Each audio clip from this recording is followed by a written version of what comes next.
고린도후서 10장 1절에서 6절 말씀. 너희를 대면하면 유순하고 떠나 있으면 너희에 대하여 담대한 나 바울은 이제 그리스도의 온유와 관용으로 친히 너희를 권하고 또한 우리를 육신에 따라 행하는 자로 여기는 자들에 대하여 내가 담대히 대하는 것 같이 너희와 함께 있을 때에 나로 하여금 이 담대한 태도로 대하지 않게 하기를 구하노라. 우리가 육신으로 행하나 육신에 따라 싸우지 아니하노니 우리의 싸우는 무기는 육신에 속한 것이 아니요 오직 어떤 견고한 진도 무너뜨리는 하나님의 능력이라. 모든 이론을 무너뜨리며 하나님 아는 것을 대적하고 높아진 것을 다 무너뜨리고 모든 생각을 사로잡아 그리스도에게 복종하게 하니 너희의 복종이 온전하게 될 때에 모든 복종하지 않는 것을 벌하려고 준비하는 중에 있노라. 아멘. 앉으시기 바랍니다. 우리 잠시 기도할까요? 하나님 아버지 참으로 감사합니다. 오늘도 저희들을 예배 자리로 변함없이 불러주시고 또 방금 우리가 함께 찬양하고 또 성가를 듣고 또 기도하고 또 이렇게 예배 준비된 순서를 지내오면서 우리의 마음이 정말 하나님과 교통할 수 있는 그런 상태가 되게 하심을 감사합니다. 이 시간 동안 말씀을 통해서 우리에게 하나님께서 말씀하여 주셨기를 바라오며 말씀을 통해서 우리가 깨우치고 또 변화받고 또 우리가 힘을 얻을 수 있도록, 그래서 하나님을 더욱더 사랑하고 우리 이웃을 사랑할 수 있도록 주님 도와주시옵소서. 예수님 이름으로 기도합나이다. 아멘. 이 어느 시대나 그 시대의 리더들은 지도자나 사상가나 정치인이나 그 시대의 리더들은 그 시대가 요구하는 덕목이 있습니다. 예를 들어서 전쟁이 아주 자주 빈번하던 시대에는 전쟁에 능한 사람이 지도자의 가장 커다란 덕목이었는데, 그리스 로마 시대가 평화를 구사할 때, 그러니까 제국을 건설하고 난 다음에 평화 상태가 되어서 안정화되었을 때, 그 당시에 지도자들, 그 당시에 사상가들에게서 가장 요구되는 덕목이 뭐였겠습니까, 여러분? 바로 웅변, 수사력이었습니다. 말재주, 레토릭, 그죠? 그 당시에는 이 언변이 뛰어나야 돼요. 그러니까 말재주가 있어야지 사람들의 존경을 받습니다. 그래서 웅변 학교도 있었고요. 사실 역사적으로 보면 그 당시에 위대한 웅변가들, 사상가들이 많이 생겨났어요. 그리고 지금까지도 그 순서가 바뀌질 않고 있습니다. 그러니까 그 당시에 2000년 이상 흘렀는데도 지금도 소크라테스, 아리스토텔레스, 플라톤 그런 분들이 지금도 역사 속에 가장 위대한 철학자들로, 웅변가들로 남아있어요. 그렇다면 이 문화의 영향을 무시할 수 없는 교회 안에도 교회 지도자들에게 대해서 사람들이 기대하는 바가 있었어요. 무엇이냐? 바로 언변이 뛰어나야 돼요. 당연히 세상의 지도자에 대한 덕목이 그렇듯이 교회 안의 지도자들도 언변이, 그러니까 말재주가 뛰어나야 돼요. 그런데 공교롭게도 사도 바울은 말재주가 없었습니다. 그게 이제 핵심 포인트예요. 오늘 본문은 안 나오지만 주보에 나와 있는데 10장 10절에 보시면 이런 말씀이 있습니다. 그들의 말이, 여기서 말하는 그들이라는 것은 사도 바울을 공격하던 사람들, 거짓 선생들, 사도 바울을 공격하던 사람들의 말이, 그의 편지들은, 사도 바울의 편지들은 무게가 있고 힘이 있으나 그가 몸으로 대할 때는 약하고 그 말도 시원하지 않다. 무슨 뜻입니까? 그러니까 편지는 그럴듯한데 실제로 만나보면 지도자 같지가 않아. 두 가지 이유 때문에. 첫째는 외모가 볼품이 없어요. 이렇게 신체적으로 봤을 때 지도자 같지가 않아. 그리고 두 번째로 말재주가 없어. 사도 바울이 말재주가 없었어요. 이상하죠? 사도인데 말재주가 없었어요. 그러니까 사람들이 존경할 만한 모습이 없어요. 그런데 제가 말하고자 하는 더 깊은 핵심 포인트는 이것입니다. 그럼에도 불구하고 사도 바울은 거기에 영향받고 비굴하지 않았어요. 그것 때문에 힘을 잃지 않았어요. 소위 말해서 사람들이 자기를 봤을 때 이렇게 뭔가 흠모할 만한, 뭔가 이렇게 우러러볼 만한 그 시대가 요구하는 덕목을 갖추지 못했음에도 불구하고 그 시대의 가치관에 끌려다니지 않았어요. 예를 들어서 오늘 1절에 오시면은, 참 요즘 성경 어려워집니다. 점점 더 말이 너무 어려워요. 너희를 대면하면 유순하고 떠나 있으면 너희에 대하여 담대한 나 바울은 이제 그리스도의 온유와 관용으로 친히 너희를 권하고. 자, 무슨 말이냐면 오늘 이 쉽게 풀어서 말하자면은 너희들이 나를 직접 대면했을 때는 내가 보잘것없다 인정한다 이거예요. 영어로 humble, 그죠? 내가 보잘것없고 내가 좀 인정한다 이거예요. 하지만 내가 너에게 지금 편지를 쓰고 있는 경우에는 나는 세상적인 선입견과 사람들의 기준에 판단에 의해서 움츠려들지 않고 당당하게 하나님의 말씀을 전한다 이런 얘기입니다. 내가 너희를 만났을 때는 보잘것없지만 내가 하나님의 말씀을 이렇게 편지로 쓸 때는 당당하게 담대하게 전한다. 왜? 나는 세상의 가치관이나 사람들의 생각에 의해서 지배당하기를 거부하고 나는 그리스도를 닮아가려고 노력하는 사람이다. 나는 그리스도의 온유와 관용으로 친히 너희를 권한다. 무슨 말입니까? 그리스도의 겸손함과 그리스도의 부드러움으로 너희에게 내가 편지를 쓴다 이런 말이에요. 그죠? 사도 바울은 잘 들어보세요. 우린 세상의 가치관 또는 사람들의 강한 생각과 욕망에 의해서 우린 지배당하기가 너무나 당연합니다. 그런데 사도 바울은 그것을 뛰어넘어서 살았어요. 이게 상당히 불가능합니다. 오늘 3절에 보시면 이렇게 말하고 있어요. 사도 바울이 우리가 육신으로 행하나 육신에 따라 싸우지 아니한다. 여기서 육신에 따라 싸운다는 것은 신앙생활로 보면 되겠어요. 영적인 싸움. 무슨 말이냐면은 우리가 육신으로 행한다는 것은 우리가 육신의 존재이지만 여러분 육신은 무엇이죠? 육신은 우리 내면의 영혼과 마음의 생각과 의도가 구체적으로 표현되는 게 육신입니다. 육신은 내가 생각하는 바, 내가 의도하는 바, 내가 추구하는 바를 구체적으로 표현하는 것이 육신이에요. 내가 마음속으로 저 사람을 좋아해. 그러면 내 육신이 그 사람으로 향해서 나아가게 되어 있어요. 그죠? 내가 마음속으로 뭔가를 추구해. 내가 마음속으로 나는 공부 열심히 해서 이 자격증을 따고 싶어. 그럼 아침에 일찍 일어납니다. 육신이 마음의 생각을 구체화해요. 그러나 육신으로 행하고 있다. 육신으로 살고 있어야 하지만 육신에 따라 싸우지 아니한다는 것이 무슨 뜻인가? 여러분, 육신이라는 것이 뭐죠? 몸뚱아리죠. 근데 여기서 말하는 육신은 단지 몸뚱아리를 말하는 게 아니라 육신의 어떤 움직임의 패턴을 말하는 것이죠. 육신의 움직임의 패턴. 근데 우리가 육신을 이해하려면 세상을 이해해야 돼요. 왜냐하면은 세상에 의해서 길들여진 육신이 인간의 모습입니다. 그죠? 세상에, 좀 더 구체적으로 말하자면은 세상의 가치관에 의해서 길들여진 육신의 욕망이 인간의 모습이에요. 무슨 말이냐? 여러분, 애완견 기르신 분 있죠? 저는 애완견 안 좋아합니다만은 애완견 기르시는 분들은 애완견을 왜 이뻐하나요? 애완견을 데려다 놓고 뭘 하나요? 처음부터 길들이죠, 그죠? 자기가 옳다고 생각하는 대로, 자기가 편하다고 생각하는 대로, 하여튼 애완견을 자기가 원하는 대로 길들여 나가고 길들이고 있고 앞으로도 길들일 거예요. 그래서 길들이다가 잘 안 길들여지면 벌을 주기도 하고 잘 길들여지면 상을 주기도 합니다. 애완견이 똥을 싸면은 벌을 주고 아무데나. 그리고 애완견이 이쁜 짓을 하면 상을 줘요. 그러지 않습니까? 그러니까 길들여진 개와 살기를 원하지 길 안 들여진 개와 사는 것은 힘들어요. 길 안 들여진 개는 아마 쫓겨날 겁니다. 마찬가지로 세상은 인간의 육신을 길들여 나가고 있어요. 길 안 들여지는 사람은 육신은 세상 안에 자리를 잡고 살기가 힘들어져요. 그렇지 않습니까? 그렇다면 여기서 말하는 세상은 물질로 이루어진 세상을 말하는 것이 아니라 세상을 실제적으로 지배하는, 성경에 따르면 누가 세상을 지배하죠? 바로 사탄의 영이 세상을 지배합니다. 세상을 통해서 사탄은 인간을 길들여 간다, 이렇게 보시면 돼요. 세상의 강한 가치관을 인간에게 주입시키고 인간은 그것을 받아들이고 그것이 인간의 육신의 욕망이 되기 때문에 세상의 강한 가치관과 인간의 강한 욕망은 일치점을 찾습니다. 그렇지 않습니까? 세상의 가치관과 우리가 추구하는 인간의 욕망은 일치점을 찾고 있어요. 그런데 그 일치점은 공교롭게도 하나님을 대적합니다.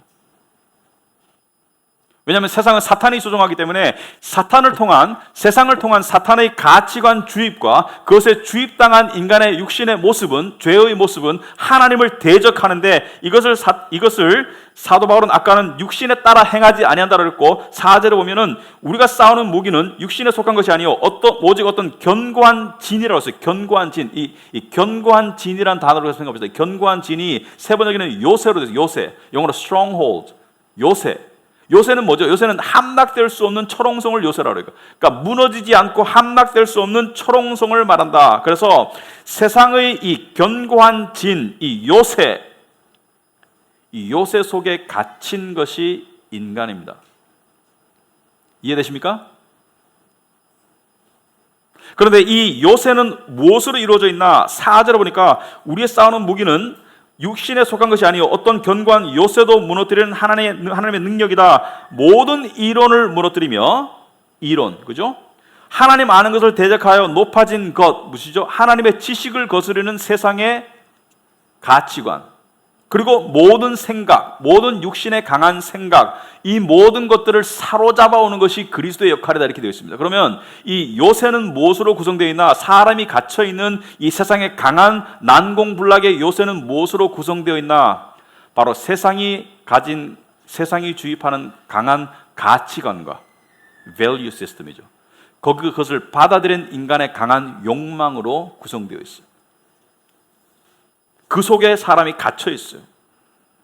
그렇다면 좀 더 구체적으로 세상이 주입하는 강한 가치관은 무엇이고 인간이 가지고 있는 강한 욕망은 무엇인가? 이 둘이 일치점을 찾은 인간이 갇혀 있는 이 강한 생각과 가치관은 무엇인가? 이것을 이해하기가 어렵진 않습니다. 왜? 예수님께서 시험 받은 거 알죠? 광야 40일을 금식하시고 난 다음에 시험 받았을 때 그 시험에 3가지 종류가 있었는데, 두 번째는 종교적 시험이었기 때문에 보편적이지 않아요. 그러나 첫 번째, 세 번째가 아주 보편적인 세상의 가치관에 관한 시험이었습니다. 예수님은 인간이 가지고 있는 세상의 가장 강한 가치관, 가장 보편적인 가치관, 가장 강한 육신의 욕망을 시험 받으셨어요. 첫 번째 시험이 뭐죠? 40일 굶었던 예수님께 사탄이 네가 배고프지? 그러면 이 돌들로 떡을 만들어 봐. 바로 먹고 사는 문제였습니다.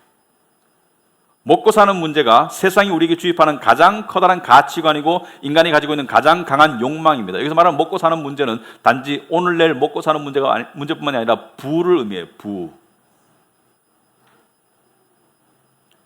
예수님께서는 세 번째 시험은 뭐였죠? 세 번째 시험은 사탄이 세상의 모든 영광을 보여줬어요. 오늘날 말하면 으리리한 빌딩, 도시, 어마어마한 부, 모든 영광을 보여주고 난 다음에 나에게 경배하면, 나에게 절하면 이것을 다 주마. 무엇입니까? 바로 인간의 영광 추구의 본능을 이야기하는 거죠. 소위 쉽게 말하면 인정받고 싶은 욕구, 성공해서 남 앞에 빛나고 싶은 욕구, 세상이 영광스럽게 생각하는 부나 외모나 권력이나 성공이나 어떤 것을 내가 얻음을 통해서 그 영광의 조건들을 통해서 결국 내가 영광스러워지고 싶은, 내가 인정받고 싶은, 내가 잘나고 싶은, 내가 존경받고 싶은, 내가 남들에게 우러러 보임을 당하고 싶은 그러한 욕구. 그러니까 인간의 저변의 욕구는 뭐예요? 저변의 욕구는 먹고 사는 욕구, 부에 대한 욕구. 인간의 이 위의 상위 욕구는 뭐예요? 영광 추구의 욕구. 이 인간의 근본적인 세상의 가치관, 인간의 근본적인 가장 본능적이고 강한 욕망을 예수님께 들이댄 거예요. 예수님의 답은 뭐였습니까? 이 돌들로 떡을 만들어봐. 예수님이 떡 필요 없다고 안 그랬어요. 먹고 사는 문제가 필요 없다고 안 그랬습니다. 사람이 떡으로만 살 것이 아니고 하나님의 입에서 나오는 말씀으로 살 것이라고 여기 있어요. 무슨 말입니까? 육신의 먹고 사는 문제가 필요 없다는 것이 아니라 육신의 먹고 사는 문제도 필요하고 중요하지만 더 중요한 것은 영혼을 살리는 영원한 생명과 관계 있는 하나님의 말씀이 더 중요하다고 이야기했어요. 그죠? 기독교는 현실을 부인하는 게 아닙니다. 기독교는 현실을 넘어서는 더 커다란 현실을 보여주는 종교이지. 그 다음에 세 번째 시험은 뭐였죠? 네가 나에게 절하면, 그러니까 나라는 것은 세상을 말해요. 세상에 굴복하면 내가 모든 영광을 주겠다라고 말하니까 예수님이 뭐라 했어요? 나는 하나님을 예배하고 하나님을 숭배하는 자이다, 이렇게 말했습니다.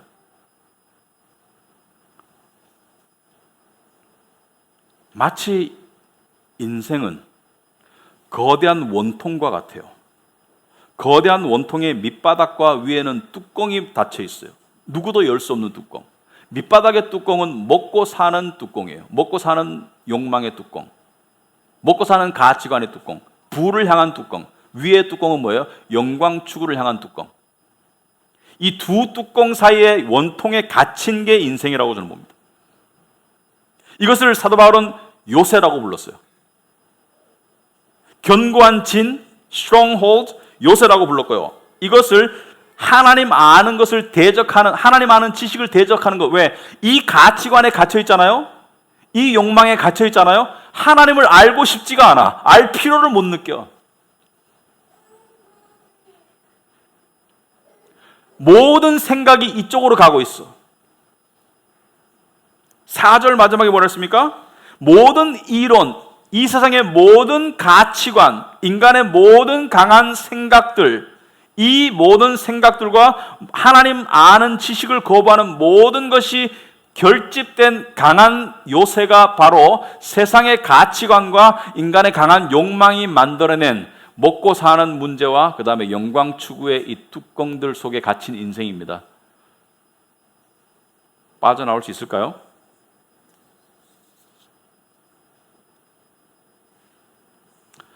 여러분, 이 안에 갇히면 그냥 갇힌 걸로 끝나지 않습니다. 이 안에는 마치 사람들을 어디다 모아놓고 계속 세뇌시키듯이, 사람들을 계속 세뇌시키듯이, 우리가 애완동물을 계속 가르치듯이, 계속 길듯이 세상은 우리에게 계속 이 통 안에 확성기를 틀어놔요.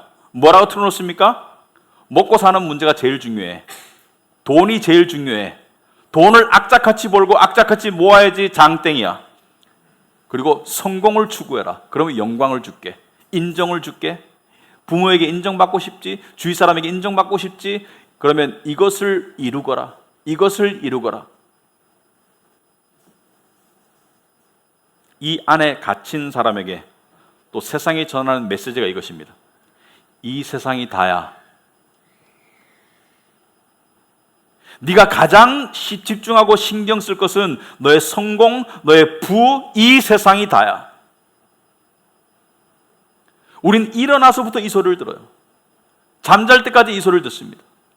아침에 일어나면 어떤 생각이 듭니까? 아침에 일어나면 오늘 해야 할 나의 기준들, 그죠? 오늘 내가 어떻게 하면 먹고 사는 문제에 내가 앞서갈 수 있을까? 오늘 어떻게 하면 내가 더 잘날 수 있을까? 내가 더 돋보일 수 있을까? 내가 더 인정받을 수 있을까? 이것에 사로잡히는 인생이 살다가 가는 것이 어딥니까? 죽음이에요. 세상의 가치관과 욕망 사이에 갇힌 인생에게는 이것이 올바른 길입니다. 올바른 길이죠. 열심히 해서 돈 버는 게 올바른 길이죠. 그죠? 열심히 해서 성공하는 게 올바른 길이고, 그죠? 열심히 해서 집안을 빛내는 게 올바른 길이고, 다 올바른 길이에요. 그러나 성경은 뭐라요? 필경은 사망의 길이다. 이것이 나쁜 길이라는 것이 아니라 이것은 생명으로 인도하는 진리의 길이 아니라는 것을 이야기하고 있습니다.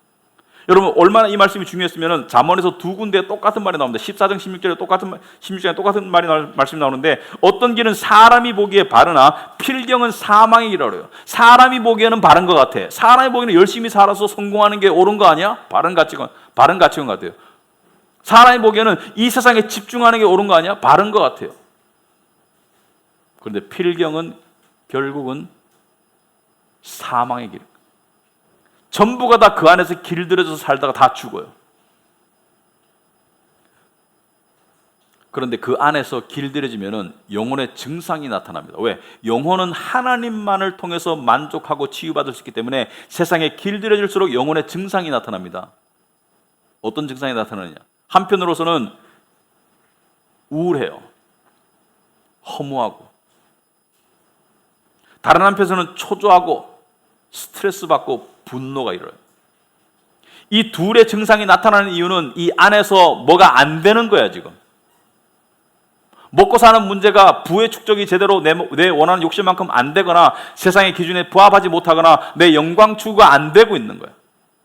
모든 것이 나에 관한 거야. 세상은 너만 신경 써. 우리는 이것을 당연하게 받아들여요. 왜? 세상에 너무나 길들여진 육신의 욕망 때문에.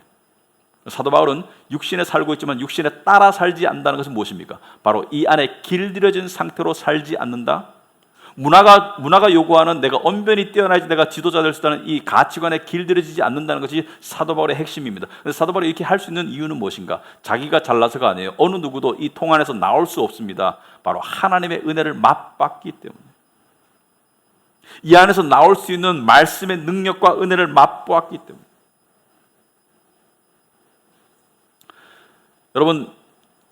여러분의 삶 가운데 그럴 때 있죠.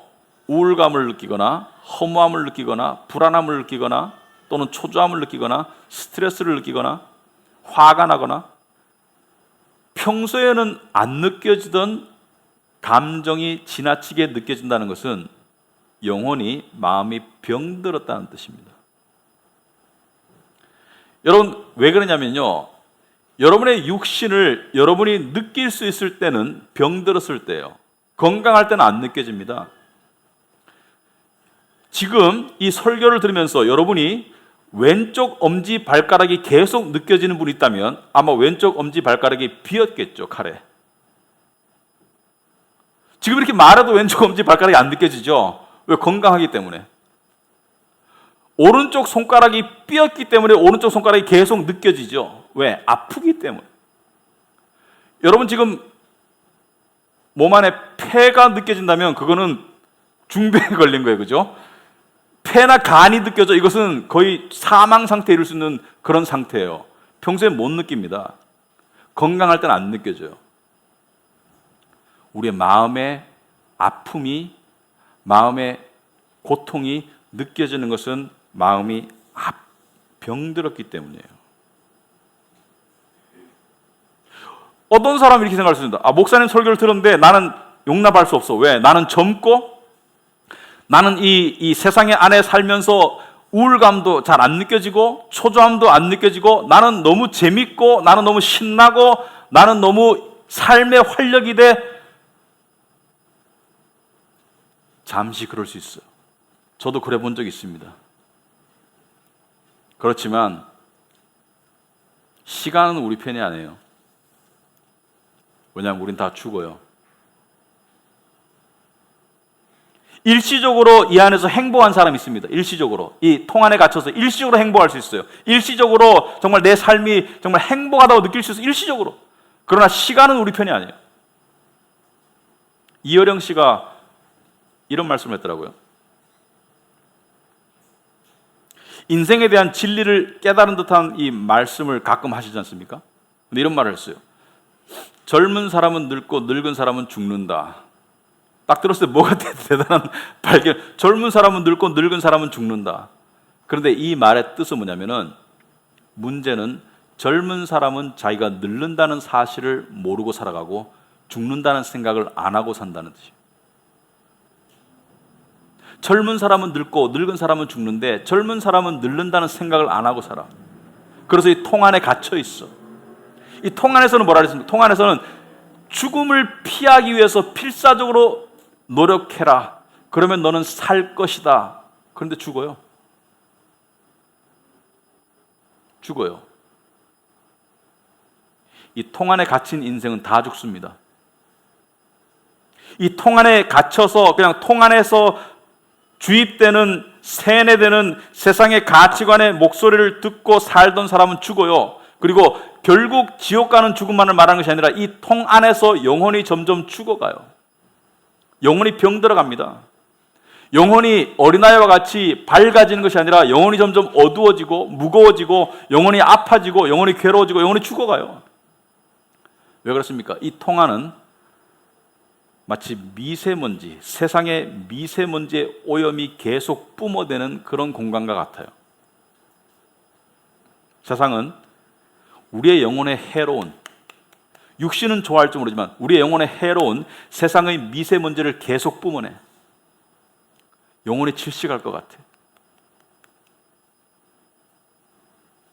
여러분 느낍니까 그런 거?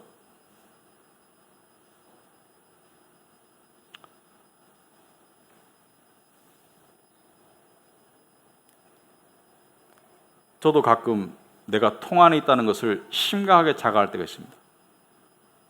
이번 주 월요일 날, 목사들은 월요일 날 쉬어요. 월요일은 저한테 토요일 같은 날이에요. 토요일이 바빠요. 아침에 일어났는데 우울해. 아침에 일어났는데 왜 우울하냐면은 내가 대단히 무능한 것 같아. 내가 바보 같아.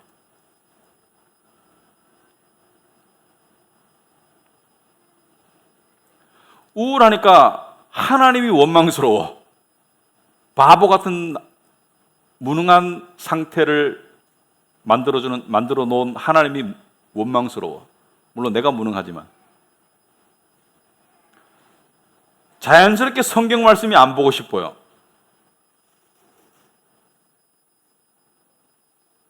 근데 안 보고 있는데 계속 더 우울해. 머리로는 답을 알죠. 성경을 보거라. 왜? 하나님의 말씀은 마치 영혼의 공기청정기와 같거든요. 미세먼지에 잔뜩 오염돼서 우울한데 성경을 보거라. 근데 안 보고 싶어. 안 보고 싶어요. 왜? 육신의 욕망은 안 보고 싶어요. 육신의 욕망은 하나님 없이 살고 싶어요. 그런데 옳은 건 알잖아요. 그러니까 봤어요. 할 수 없이 봤어요. 처음에는 검은 것은 글자고 흰 것은 종이야. 또 봤어요. 왜냐하면 경험해 봤기 때문에. 보고 또 보고 또 보고 하면 말씀이 마음에 들어오면 말씀의 능력과 은혜가 있는 것을 체험했거든요. 제가 그때 본 말씀이 히브리서 2장 14절 15절 말씀입니다. 여러분 주보에 나와 있는데 자녀들은 혈과 육에 속하였음에 그도 또한 같은 모양으로 혈과 육을 함께 지니심은, 여기서 말하는 자녀들은 우리 믿는 자, 우리를 의미합니다. 우리가 혈과 육을 가졌다는 것은 육신의 존재이기 때문에 통 안에 갇혀 있는 존재죠. 통 안에 갇혀 있는데 그도 또한, 그는 누구예요? 바로 하나님의 아들 예수 그리스도. 통 안에 갇힐 이유가 없고 통 안에 갇힌 적이 없는 예수님이 우리와 같은 육신의 모습으로 오셨다는 것은 통 안으로 들어오셨다는 뜻이에요. 이게 놀라운 겁니다. 사실 생각해보면, 깨달아보면. 왜냐하면 하나님은 그냥 통 밖에서 아이고 통 안에 있는 불쌍한 것들 내가 꺼내줄까 이게 아니고요. 우리의 통 안의 아픔과 통 안의 고뇌를 함께하기 위해서 통 안으로 우리의 모습으로 들어오셨어요. 왜? 통 안에 들어오셔서 우리를 통 밖으로 데리고 나가기 위해서. 하나님은 그냥 지도 던져준 분이 아니라, 그냥 방법 던져준 분이 아니라 우리를 찾으러 오셨어요. 통 안으로. 그래서 어떻게 했습니까? 죽음을 통하여 죽음의 세력을 잡은 자 곧 마귀를 멸하시며, 여러분 이것이 무엇입니까? 바로 사탄이 우리를 공격하는 가장 강력한 무기는 죽음입니다. 먹고 사는 문제, 영광 추구 모두가 죽음으로부터 멀어지기 위한 인간의 본능적인 욕구인데, 이 말씀에 의하면 예수 믿는 사람에게는 그 두려움 자체가 존재할 필요가 없다는 것을 의미합니다. 왜? 죽음의 문제를 해결했기 때문에. 영원한 생명이 주어졌기 때문에. 여러분 이것을 문자적으로 아는 것이 아니라 이것을 머리로 깨달을 때, 그러실 필요가 없는 하나님의 아들이 이 통 안에 나같이 보잘것없는 육신의 모습으로 오셔서 나를 대신해서 죽음으로 말미암아 뚜껑을 여신 거야. 그 뚜껑을 열어서 먼저 우리의 영혼이 탈출하도록 만드셨어요. 하지만 육신의 탈출은 나중에 일어납니다. 예수님 재림 때, 부활 때.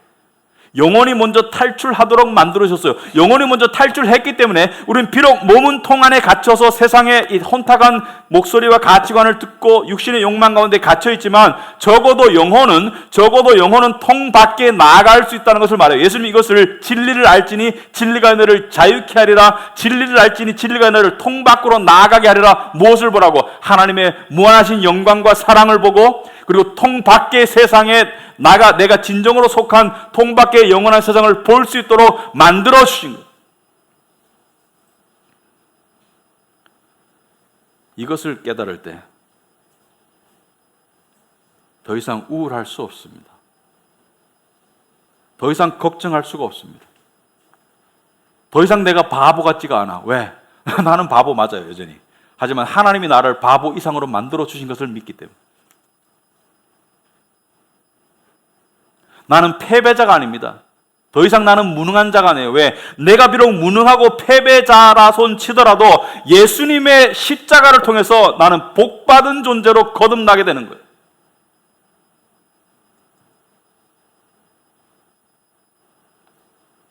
하나님을 원망하던 마음이 하나님을 향한 무한한 감사와 기쁨으로 변하는 것은 바로 말씀이 주는 은혜입니다. 여러분, 그때 저에게 뭔가 세상적인 소식이 들려왔다고 칩시다. 뭔가 세상적인 좋은 소식이 들려왔다고 치면 기분 전환은 될 거예요, 일시적으로. 하지만 차원이 달라요. 말씀을 통해서 우리에게 주어지는 이 진리를 통해 주어지는 은혜는 기분 전환 정도가 아니고 영혼의 정화입니다. 그리고 깨달았어요. 나의 모든 상황에도 관계없이, 나의 모든 형편과 조건에도 관계없이 나는 엄청나게 복받은 존재이구나. 예수 믿는 여러분, 엄청나게 복받은 존재입니다. 왜? 세상에서는 복을 이렇게 말해요. 세상에서는 행복은 네가 이루어야 된다. 열심히 해라, 이루어라. 성경은 뭐라 그래요? 행복은 네가 이룰 수 없다. 하나님이 당신의 아들을 통해서 이루어 주셨다. 너는 그냥 받고 믿으면 돼. 여러분, 성경은요, 우리는 때때로 성경 보기를 부담스러워합니다. 왜? 성경에 보면 이렇게 하지 말아라는 규칙과 이렇게 하라는 명령이 많기 때문에 하나님의 잔소리책까지 들려요. 물론 그런 내용이 있습니다만은 성경의 부수적인 내용이 그렇고, 성경의 근본적인 내용은 우리 보고 이렇게 해라, 이렇게 하지 말라는 내용이 아닙니다. 성경의 근본적인 내용은 바로 하나님께서 당신의 아들 예수 그리스도를 통해서 우리를 위해서 무엇을 하셨다는 내용입니다. 내가 이것을 이루었다는 거예요. 그런데 문제는 말씀을 보기 전에는 우리가 깨우치지를 못합니다. 무엇이 이루어졌나요? 통 안에 갇혀서 먹을 것 걱정하고 영광 추구하다가 그냥 왔다 갔다 그냥 이렇게 머리 쥐어박다가 죽을 수밖에 없는 인생에게 무엇이 주었나요? 먹고 사는 문제, 육신의 문제도 내가 보살펴 주마. 먼저 하나님의 나라와 그의 의를 구해라. 무슨 말입니까? 통 밖의 세상을 먼저 더 크게 보아라. 일하지 말라는 게 아닙니다. 돈 벌지 말라는 게 아니에요. 하지만 통 밖의 세상을 더 크게 보아라. 사람이 떡으로만 살 것이 아니요 하나님의 입에서 나오는 모든 말씀으로 살 것이라는 말씀을 네가 체험해 보아라. 그 은혜를 체험해 보아라. 그리고 영광 추구, 영광은 다 내 거야. 내 영광 도둑질 하려고 애쓰지 마. 결국은 네 영광 안 돼. 영광은 내 거야. 그런데 놀라운 게 뭔지 알아요? 놀라운 게 영광은 다 하나님께 맞는데 하나님께서 나중에 내 영광을 너희와 함께 나누어 주마. 이게 천국입니다. 내 영광 가운데 너희를 들여오마. 이게 천국입니다. 우린 복받은 인생이에요.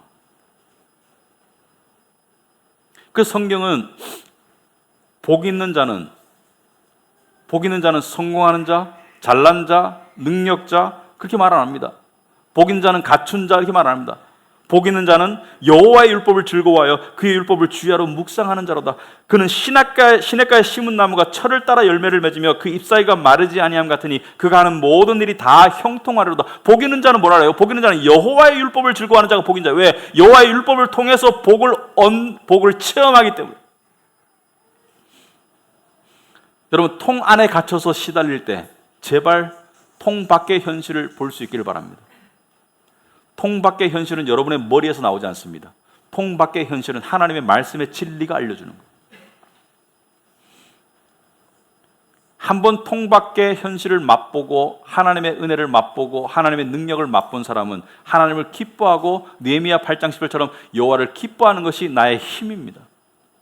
그 힘을 통해서 세상을 살아가게 됐어요. 세상을 패배자가 아니라 승리자로 살아갈 수 있는데 우리는 이것을 계속적으로 살고 싶어 하지만 현실 속에는 그렇지 않습니다. 현실 속에서는 성도도 그렇고 목사도 그렇고 통 안의 현실에 또 갇힐 때가 있어요. 나도 모르게 또 들어가서 우울하고 스트레스 받을 때가 있어요. 그런데 이것 또한 은혜입니다. 어떻게 보면 왜 그렇습니까? 그러냐면 여러분, 포만감의 기쁨을 어떻게 알 수 있죠? 포만감의 기쁨은 배가 고파봐야 돼요. 여러분, 생수 한 잔의 이 시원한 맛은 어떻게 할 수 있죠? 갈증을 느껴봐야 돼요. 우리가 세상 속에서 시달려 볼 때 하나님의 은혜의 맛을 더 깨우치는 것, 이것 또한 은혜입니다. 그래서 때때로 하나님께서 우리를 겸손케 하시고 우리를 높여주세요. 겸손케 하시고 높여주세요. 그러니까 여러분이 우울하고 스트레스 받는 거, 여러분이 비록 자초했더라도 거기서 나는 정말 비참한 인생이 아니요, 큰 은혜로 나아갈 수 있는 그릇으로 준비되는 거예요. 찌그러졌던 그것이, 찌그러졌던 나의 영혼이 하나님의 은혜가 들어옴으로써 부풀려질 때 우리는 은혜에 의해서 부풀려지는 그 맛, 대단하죠. 이번 주에 꼭 맛보시기 바랍니다. 여러분의 삶에 또 통안의 현실이 여러분을 사로잡을 때가 있을 것입니다.